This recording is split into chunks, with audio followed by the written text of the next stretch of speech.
Good morning, everyone. It's May 5th, 2019, America. Here at the DC Clothesline, the leftist playbook, Satanist Saul Alinsky's 13 Rules for Political Warfare. And of course, they are talking about his rules for radicals. This comes from Dr. Ewan. It is an older publication, however. It's worth going over because these techniques are being used against the population, not only by leftists, but by conservatives as well. They just apply them in different ways.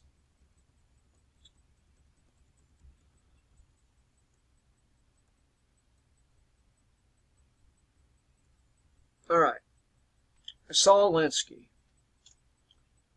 was the son of Russian Jewish immigrants and wrote the book on community organizing, and as such is the guru of all community organizers.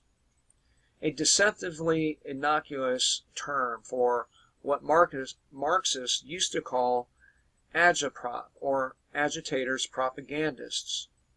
Alinsky was not the first to realize that successful Marxist revolutions depend on organizational prowess,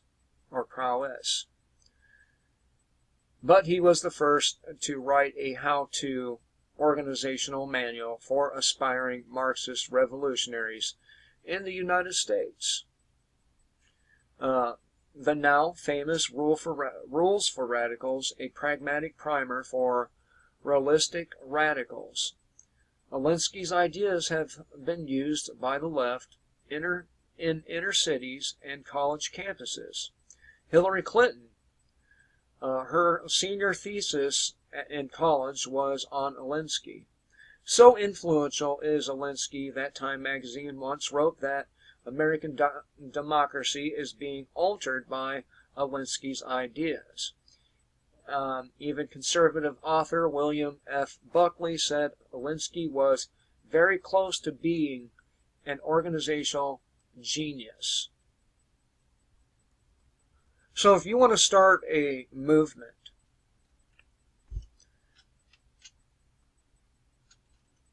use Alinsky's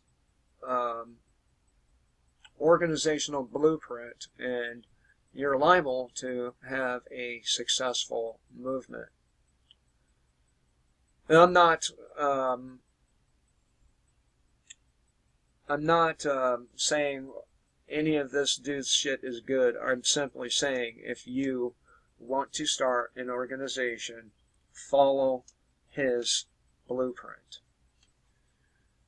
Alinsky biographer Sanford Horwitz claims that not only did Obama follow Alinsky's teachings as a Chicago-based community organizer, Obama's 2008 presidential campaign was influenced by those teachings. Alinsky's rules are also wielded by internet trolls. And of course, they continue to paint conservatives as being victims. And in some ways they are, but then again, in some ways, so are the fucking leftists. Conservatives, therefore, should thoroughly acquaint ourselves with those rules, so that we can quickly recognize Alinskyite identifying the tactics he or she is using against us, and even better, use those tactics against them. Here's a brief summary of the rules.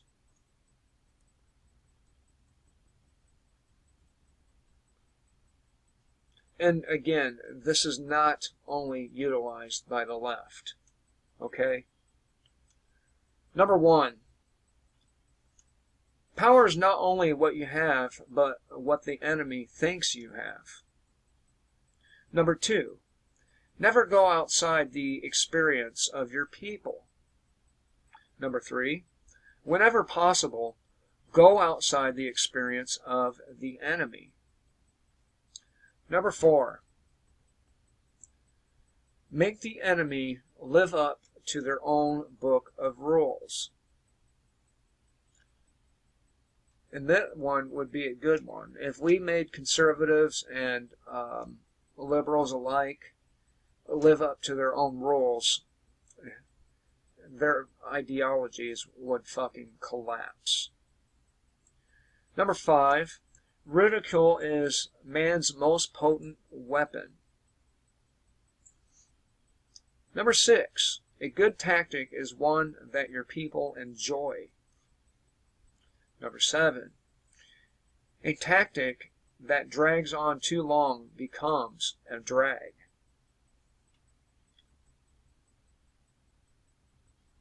Number 8, keep the pressure on with different tactics and actions, and utilize all events of the period for your purpose. We see that happening just through the mass shootings, right? And every other terrible thing that happens in this country. It is used for their purposes. Gun confiscation, less freedom, you know. Number 9, the threat is usually more terrifying than the thing itself. 10, the major premise for tactics is the development of operations that will maintain a constant pressure upon the opposition.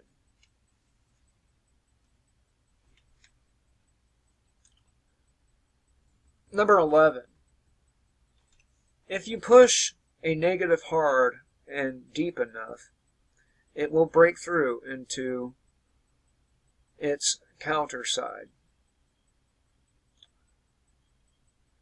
12, the price of a successful attack is a constructive alternative. 13, pick the target, freeze it, personalize it, and polarize it. And we saw this in the campaign, the 2016 presidential campaigns, coming from both sides.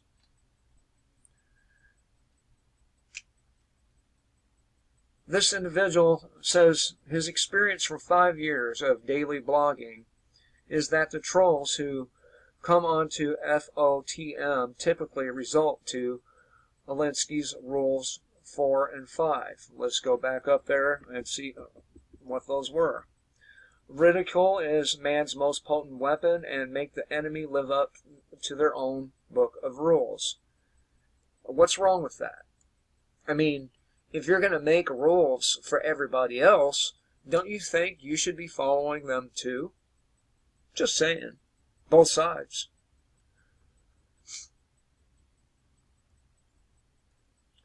Christians must watch out for, number 4, leftist trolls deploy it against Christians by invoking out-of-context Jesus' injunction to not judge not, as if Christ our Lord actually means for us not to distinguish right from wrong. On the contrary, he ignores the lukewarm, the fence-sitters, who are stand for, or look at how they butchered that fucking sentence. Well, let me start over since they did that. I'm going to have to start this verse over because I was interrupted by my phone. Or this, I said verse, this paragraph. Okay. Christians must watch out for, number 4. Leftist trolls deploy it against Christians by invoking out-of-context Jesus' injunctions to judge not, as if Jesus our Lord actually meant for us not to distinguish right from wrong. On the contrary, he does not like the lukewarm, the fence-sitters, who are stand for nothing, being neither hot or cold. Now, see, the problem is this. I have to agree with the leftist on this one. If you're going to stare down your noses at people because you're part of a religion and they're not, then you should be living up to that religious doctrine. You should be living up to the words of Jesus Christ. Otherwise, you really have no business casting stones at anybody. I mean, he did also say, let those free of sin cast the first stone. And none of these right-wingers are free of sin. None of them. I mean, after all, a lot of them go to churches where the priest or priests and others are fucking pedophiles. But we'll pretend as if, this problem does not exist within the Christian churches, right? In America. I don't know about the rest of the world, but in America, Britain, and these places, it's a problem. They go on to say it should give us pause to know that Alinsky was an admirer of Lucifer, the rebel angel, so full of pride that he thought himself to be as God, who Jesus said fell as lightning, and so became Satan. To begin with, Alinsky dedicated his book, Rules for Radicals, to Lucifer, aka the devil, and that two different people, two different entities. There's more Alinsky. There's more. Alinsky so admired Lucifer, he wanted to join Satan in hell. In 1972, Playboy magazine did an interview with Saul Alinsky. Toward the end of the long interview, Alinsky was asked about death and the afterlife. Although Alinsky professed agnosticism about the existence of God, he said he was brought up by Orthodox Jews and considered himself to be a devout Jew until about the age of 12, after which he went through some pretty rapid withdrawal symptoms and kicked the habit. Nevertheless, he told Playboy, "But I'll tell you one thing about religious identity. Whenever anyone asks me my religion, I always say, and always will say, Jewish." The Playboy interviewer then asked Alinsky, "Do you believe in any kind of afterlife?" This was Alinsky's response. Alinsky: "Sometimes it seems to me that the question people should ask is not, is there life after death, but is there life after birth?" Not really a bad question. I don't know whether there's anything after this or not. I haven't seen the evidence one way or the other, and I don't think anyone else has either. But I do know that man's obsession with the question comes out of his stubborn refusal to face up to his own mortality. Let's say that if there is an afterlife, and I have anything to say about it, I will unreversibly choose to go to hell. And Playboy asks him why. "Hell would be heaven for me. All my life I've been with the have-nots. Over here, if you're a have-not, you're short of dough. If you're a have-not in hell, you're short of virtue. Once I get into hell, I'll start organizing the have-nots over there." And the Playboy asks, "Why them?" Alinsky replies, "They're my kind of people." Now, I don't know about the afterlife either.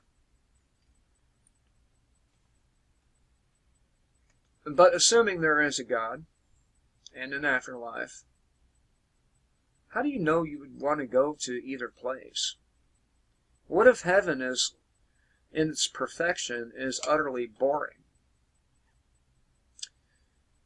What if hell, in its imperfection, is utterly chaotic? It seemed to me that one represents chaos, hell, and the other represents the exact opposite, order.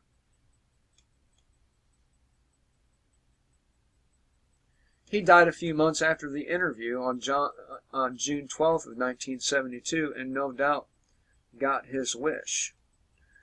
As if this individual knows exactly what happens to people when they die. But my point of making this video was not to bash Christians or religious people in general. The point of this video is you can take these rules and you can deploy them against the enemy. And they will work.